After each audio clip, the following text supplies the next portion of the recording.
For this first question, we want to simplify the sine of the arc sine of 0.4. So I want to go back and think about the web app that we've been playing with. Let me quickly pull that in.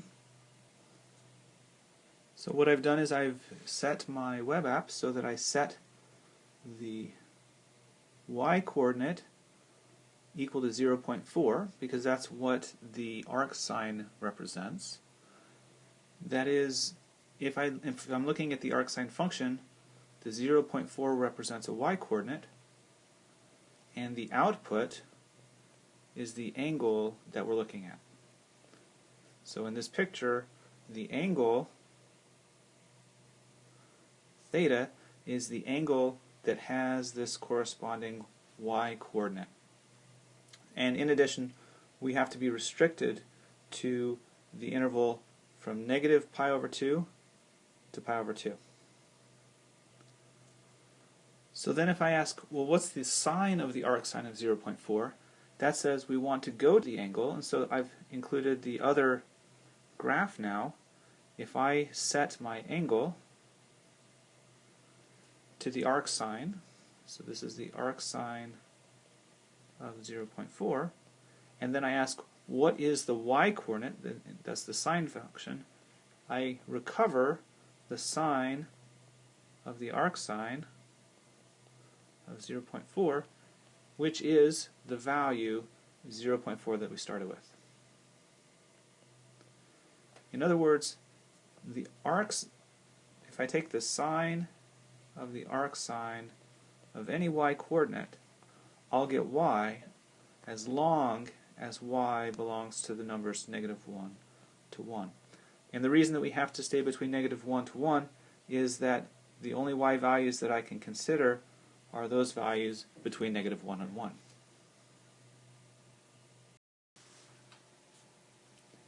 For the second problem, if I look at simplifying the inverse sine of the sine of pi over 5, I'm going to think now in the reverse order. So I start by thinking about what is the sine of pi over 5. And so the input is an angle, and the output is a y-coordinate.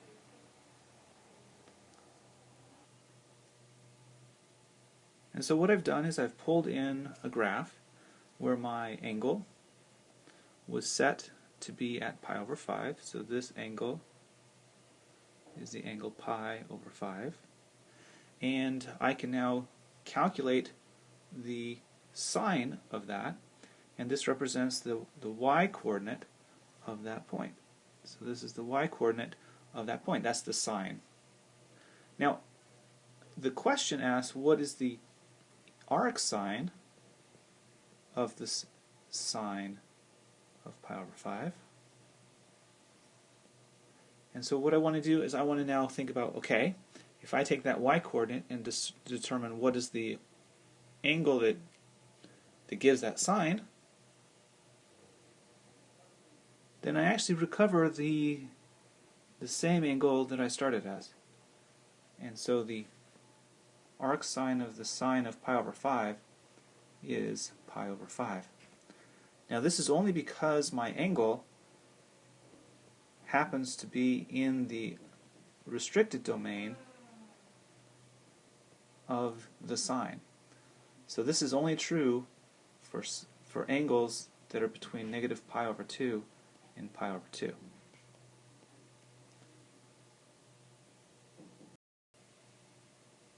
For the third problem, I'm now looking at this angle 13 pi over 5, and notice that this angle 13 pi over 5 is not in the restricted domain. So what I need to do is I need to think about where does this angle show up on the unit circle, and to do that I need to think what is 2 pi equal to in fifths. So I realize that it's 10/5 pi. So 2 pi, a full rotation, is the same as 10 pi over 5. So if I look at 13 pi over 5, 13 pi over 5 is equal to 2 pi plus 3 pi over 5. And so what we're doing is we're breaking this down into a full rotation and a remainder.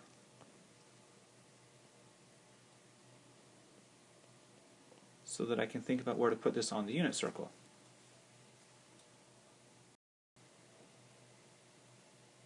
So now as I look at my graph, I've gone a full 2 pi plus 3/5 of a turn. So here I've gone around a full 2 pi, and then I've gone an additional 3/5 pi around.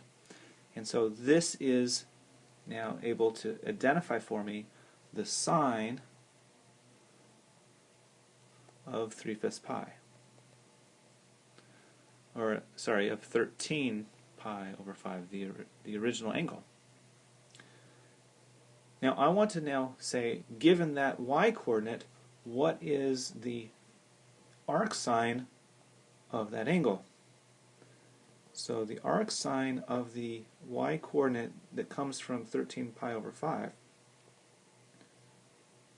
requires that I find that corresponding height in the restricted domain. So my angle is outside of the restricted domain. I need to think about the restricted domain. So the angle I actually want is this angle here. Notice that it's the angle. Now, I have to think about how are these angles related. In our earlier discussion, we were able to realize that these angles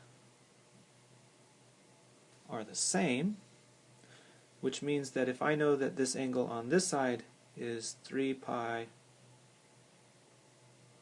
sorry, let me fix that. I know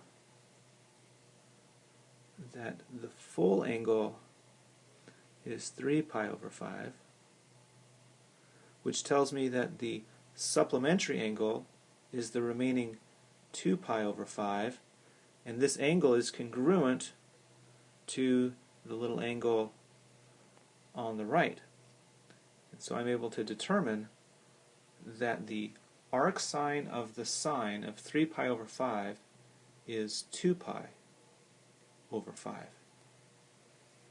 And so the angle 2 pi over 5 has the same height as the angle 3 pi over 5, which is the same as 13 pi over 5 that we started with.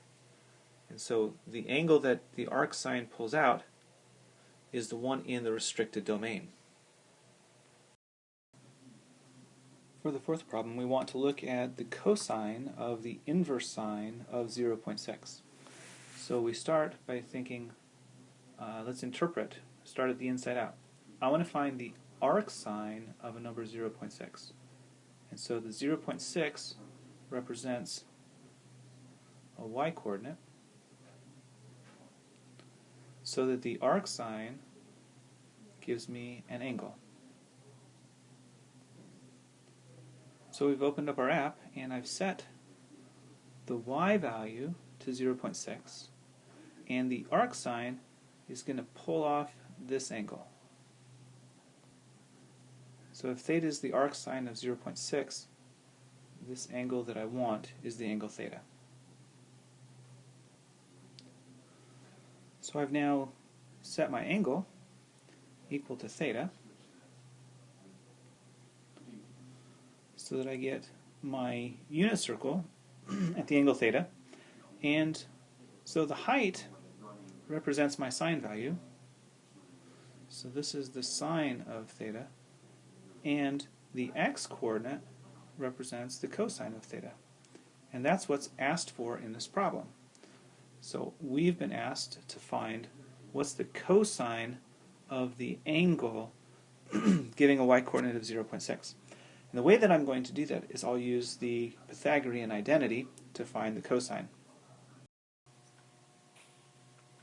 So the Pythagorean identity tells us that the sine and the cosine are related, and they're related by the fact that the sine squared of my angle plus the cosine squared of my angle always add up to 1. And for this problem we happen to know that the sine of the angle is 0.6, but we don't know the x-coordinate. And so if I solve this, 0.6 squared is, oops, I forgot to say squared. 0.6 squared is 0.36, so that when I solve for x squared, I get x squared equals 1 minus 0.36, which is 0.64. And in theory, I would have x could be either plus or minus the square root of 0.64. Now the square root of 0.64 happens to be the square root of 0.64 happens to be 0.8. And the reason that there's a negative is that there is in fact this second point that has a negative value, but the angle we care about is at the positive value, and so we'll pick the positive choice. So the final answer, the cosine of the inverse sine of 0.6 equals 0.8.